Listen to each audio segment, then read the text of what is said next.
একটা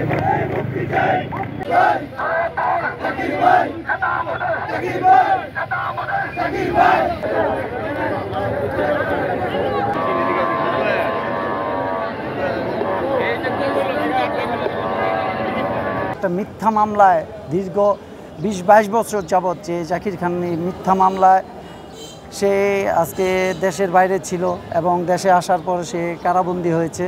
এই মামলাটা যেন একবারে খালাস নিষ্পত্তি হয়ে জানি জাকির খান মুক্তি পায়।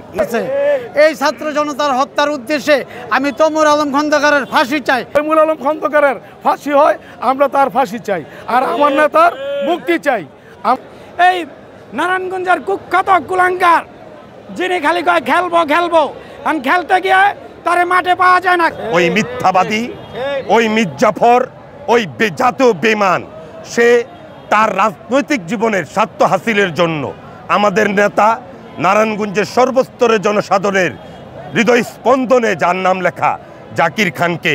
সবাই দোয়া করবেন জাকির খানের জন্য, যেন আল্লাহ তাআলা যেন তাকে মুক্তির ফয়সালা করে দেয়। নারায়ণগঞ্জের গণমানুষের নেতা, কথাই নাই, যিনি কাজে পরিচয়, সেই জনপ্রিয় নেতা জাকির খানের আজকে মুক্তির কথা শুনেছেন। খালাস হবে শুনে অনেক নারী পুরুষ ইতিপূর্বেই কোর্টের বারান্দা আনাচে কানাচে ভরে গেছে।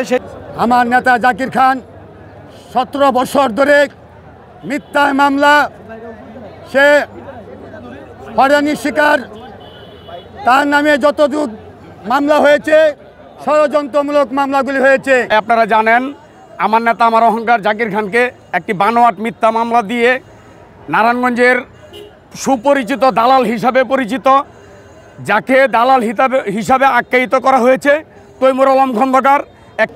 সবাই দোয়া করবেন জাকির খান সাহেবের জন্য, আজকে যেন সুন্দরভাবে জজ সাহেব তাকে খালাস দেন। জাকির খানকে মুক্ত করে ইনশাল্লাহ আমরা সকলে গড়ে ফিরব এই আশা ব্যক্ত করে।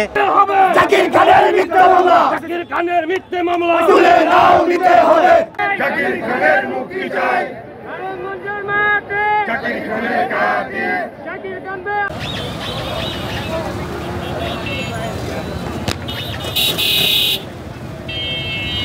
এই পর্যায়ে জামিন চাওয়া যায় না, এই পর্যায়ে জামিন চাইও না, আমরা চাওয়া যায়ও না। কারণ এই সমস্ত বিষয় হলো এই ধরনের বড় মামলায়, হত্যা মামলায় বিশেষ করে আসামি যেখানে আক্রমণ হয় সেখানে আসামি ভিতরে নিয়ে যায়। সুতরাং আসামি জামিন থাকলেও ভিতরে নিয়ে যাওয়ার কথা। সুতরাং আজকে জামিন চাওয়াটা হলো বোকামি, আমরা সেটা চাইতে পারি না। আপনারা ধৈর্য ধারণ করেন, ইনশাআল্লাহ আমরা ভালো